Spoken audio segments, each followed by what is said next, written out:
Welcome once again to Farmhouse Fiasco. We've had a bunch of rain the last couple days and it's kind of crappy outside, cool and windy. So we're inside getting things ready for when it does get nice out so we can get to work. One of the things we use quite a bit out here is our saws. We do a lot of stuff with saws. So one of the things we need to do is maintain them, right? Keep them up to snuff, keep them running good and all that kind of thing. The biggest thing with chainsaws is keep them clean, keep them happy. Huge advocate on taking it outside the garage and back with an air compressor and blowing everything out. That's huge because this saw, the only way that it stays cool is the flywheel fan, right? Well, that's taking air in here and blowing it through the saw out this side.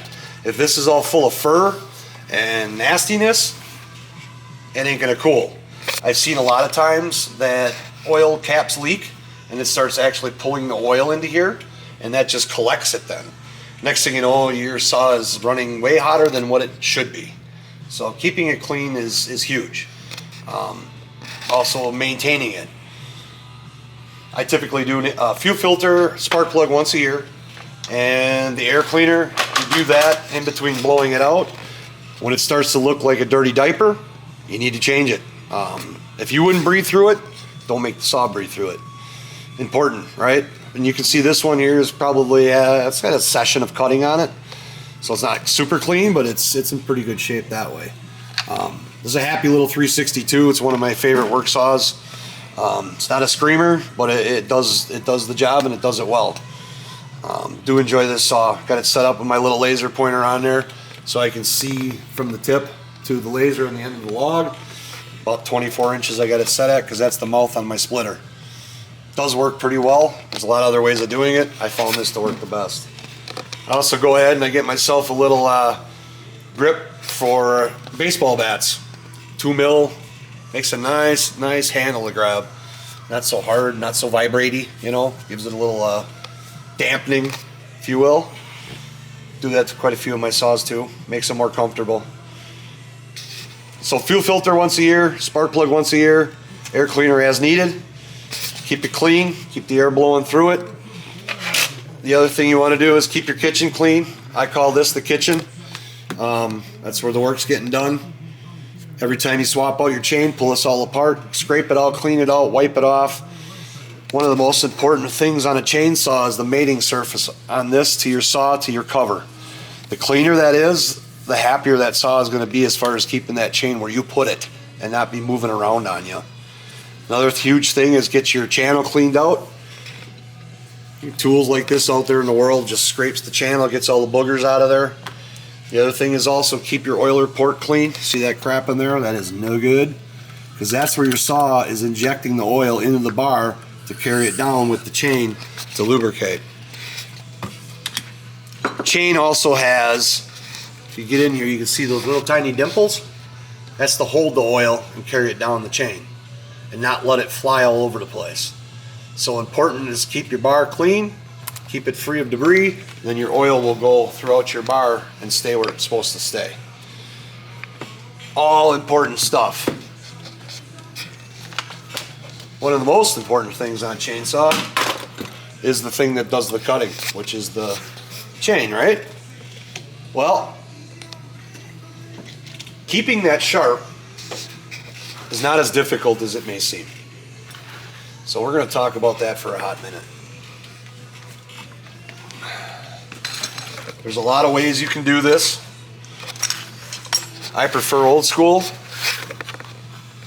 because what you're trying to do at the end of the day, well, always try to do something by the end of the day, but in this situation, a little cat hair on this guy, sorry about that.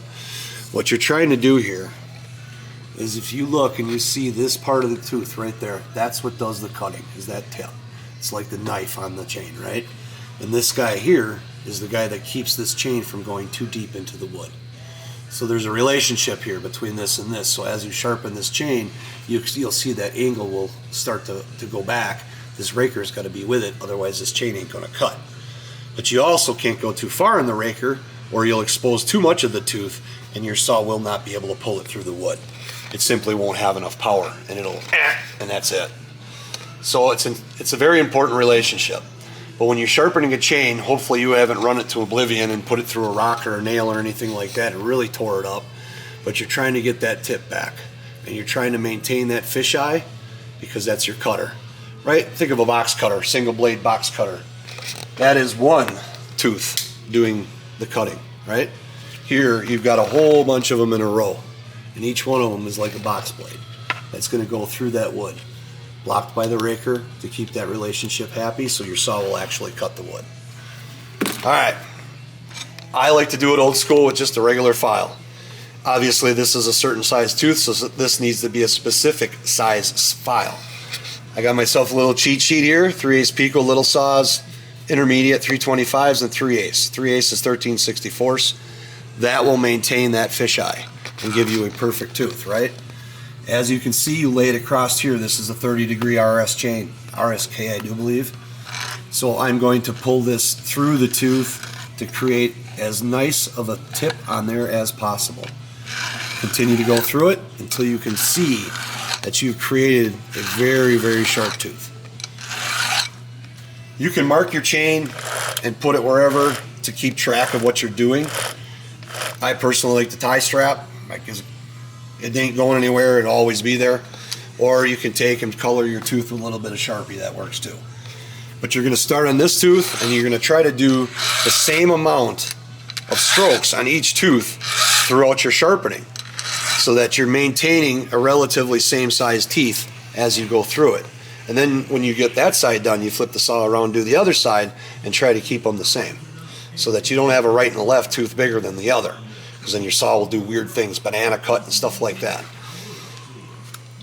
Once you get all your teeth sharp, then you take a raker gauge.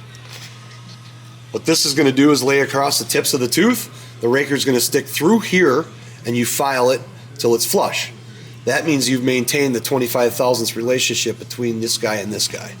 So simply on top of that tooth, just like so, and then you grab your flat file and you run it across that raker. That will take enough off of that tooth to be 25 thousandths to the tip of this. That creates a good relationship. It's happy, your saw can pull it. Because think about it, as this is going through the wood, those teeth are taking little chunks of wood with it as it rolls through. We'll give you a shot of that in action so you can really see how this goes, right? But think of it as little knives doing cutting all together, and you're winging it extremely fast and pulling and pulling and pulling and pulling. So this is extremely important to be sharp.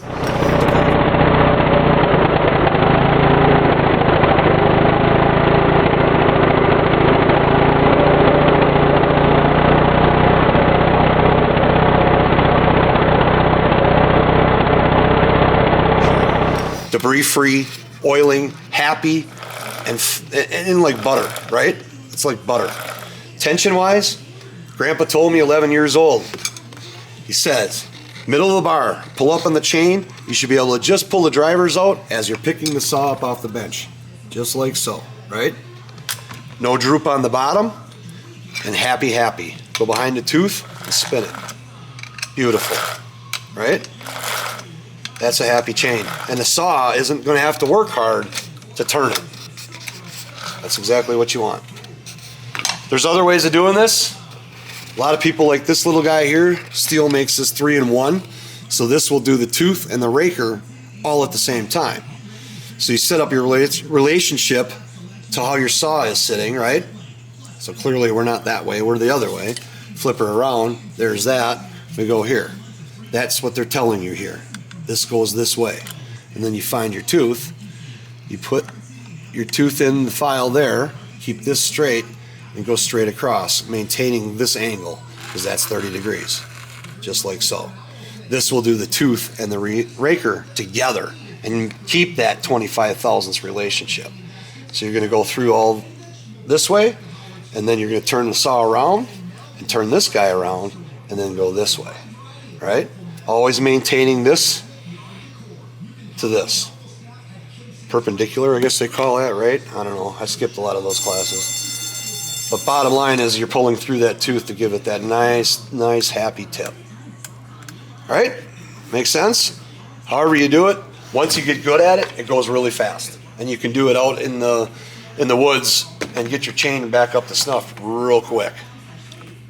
Keep your saw clean, keep it blowing out, keep this clean, sharp chain, happy, and you're good to go. Another thing that I've come across is issues with fuel. Talk to a lot of people, guys that go through a lot of gas because they do a lot of cutting, they don't have a problem.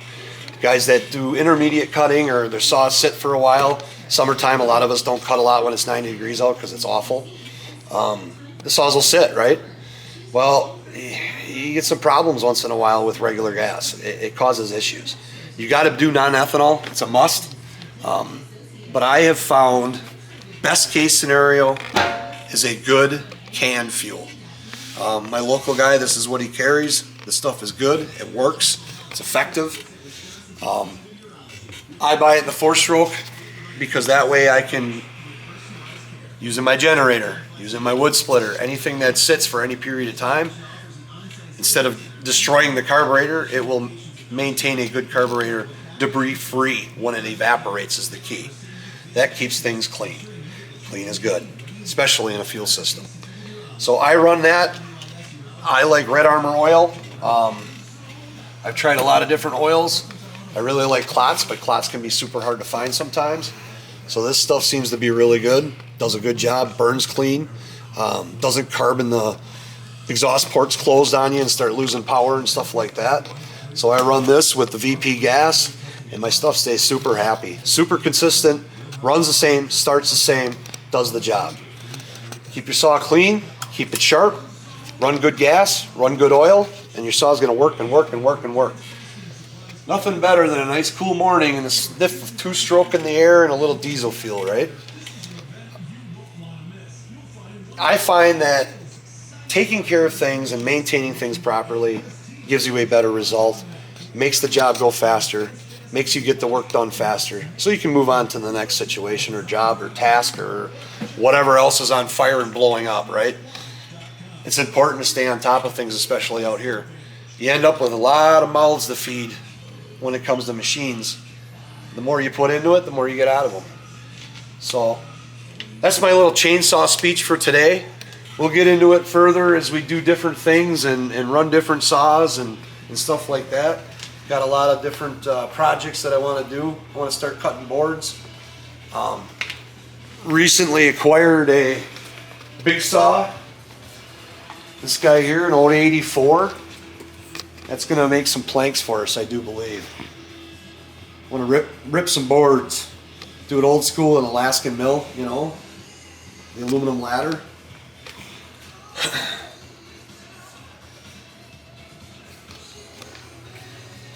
Yeah, little chainsaw 101. If there's anything else that anybody wants to learn or talk about or rap about when it comes to chainsaws, let me know. Another little exciting project here. Know a lot of saw guys. I know a lot of tree service guys. We all kind of talk saws and get together once in a while and do saw stuff.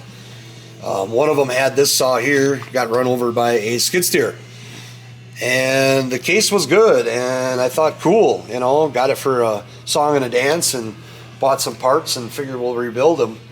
Got them torn down to this part to rebuild, clean up on all that, and we got a little issue.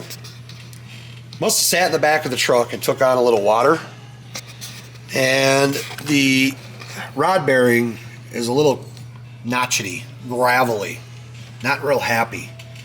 So I'm guessing that was sitting in the bottom of the water in the crankcase, and now we've got a little bit of an issue. So I'm soaking him in some good oil to see if I can get him to get happy. It's pretty decent, and one would turn it like this and think to themselves, it'll probably be all right. But you got to remember, this thing is flying at 14,000 RPM. And my thought is I'm going to stick all the time and money into this thing to get it good again. It's a 400, by the way. And I'm going to run it, and 2 seconds later it's going to blow up.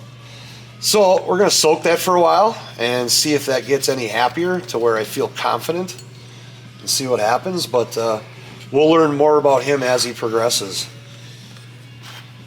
One of my specialties is taking stuff that is cast aside and maybe creating something with it to be useful again. But yes, that's little chainsaw 101.